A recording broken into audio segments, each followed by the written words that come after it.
What's up guys?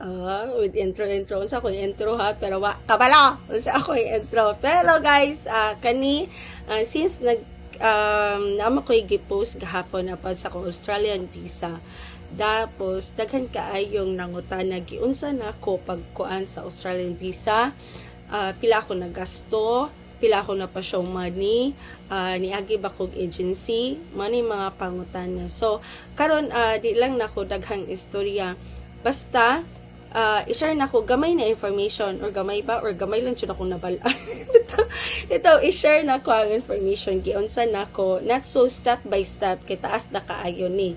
So, information gamay, first thing first, magbuhat siya kag IMI account.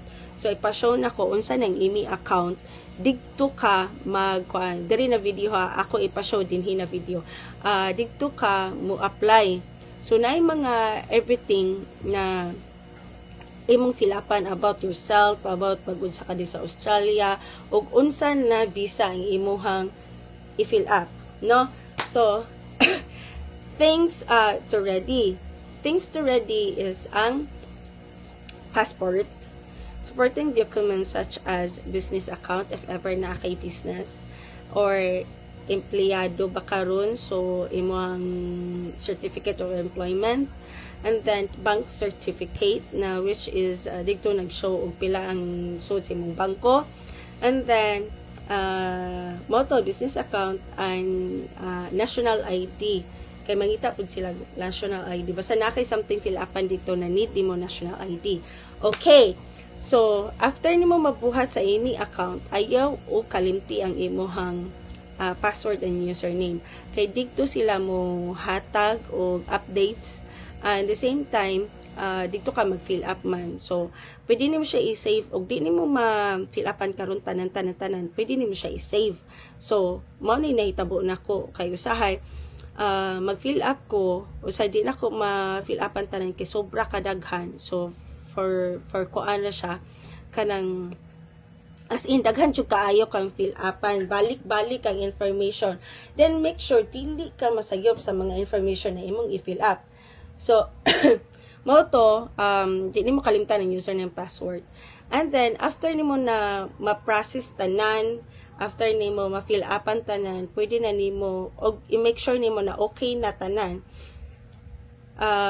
Aside po ay sa national ID, sorry, before nimo i-send ha, before nimo i-submit, i-make sure dyan nimo na okay na tanan.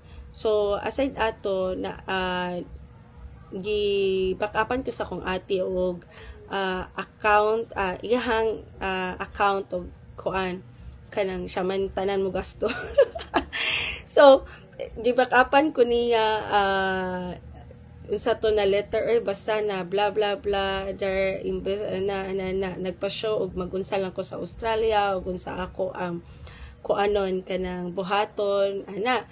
And then at my end spot, nagbuhat ko og letter na their embassy to the management na ako ang purpose ngano na agtok og Australia. So mao na siya. Bali, akong ate ug ako nagbuhat mi og letter para sa embassy. And then basta sundan lang to ang mga information na sorry kay gibo ko. So, kani February 16 na human na namo tanan sa akong ate ang pag-fill up jud. So ako nang gipasa, gi-submit na nako. And then, nakakuha dayon ko og email nila na need na ako og biometric. So, asa man ang pinakadaol na maka-biometric ta? Sa Cebu. Sa Cebu, pero dili ka makakuha, di ka basta-basta diretso dito, mga diretso ka agto dito walay appointment. So, mukuha sa kag-appointment through the online nila na appointment. So, ibutang po ako ang link asa ang appointment sa VFS Global. So, dito ka magpa-kuan appointment nila. So, sa visa alone, ako i-check ha, wa jud ko kakuan. Og pila jud ako nagasto sa visa alone dito sa IMI account. My God, karon pa jud na ako ang okay, kani ang ano Di na dapat mag-smile eh.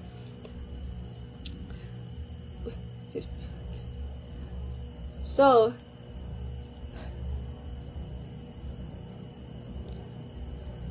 wait. Sa kuan, sa visa alone, sa online na home affairs nila, kay 7,496.03. So, mo na nakuan na ko, digto ko nagbayad po sa IMI account. So, digto nara sila details o nabasa na information na mahatag. And then, sa biometric is 5,000 ra. So, both, suma total, more or less, is 8,000 ra makuha, magasto ni mo sa visa account. Oo, pabisa. So, mao na siya. Ambot na ba yung information mo nakuha? Basta, mao na siya. So, February 17, mao to ang biometric. So, na okay na to siya.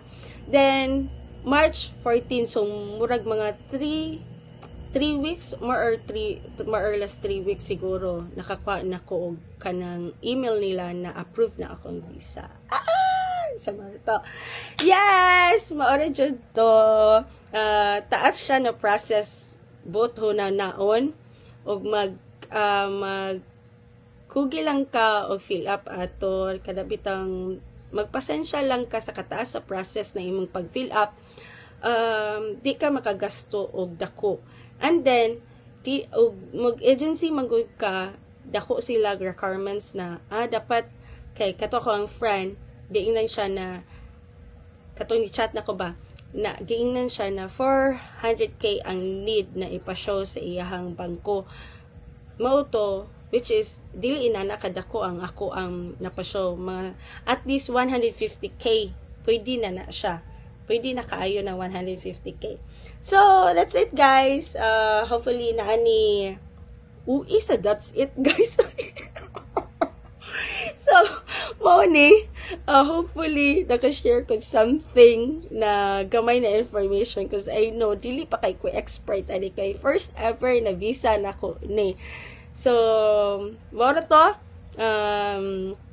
kung namin dagang pangutana na nakalimot ko i-share, pwede ko ninyo i-message anytime. Pwede po ko mo-assist. Assist! Ito, asa mo na to. Anytime, pwede ko ninyo i-message. So, that's it. Bye! See you in Australia.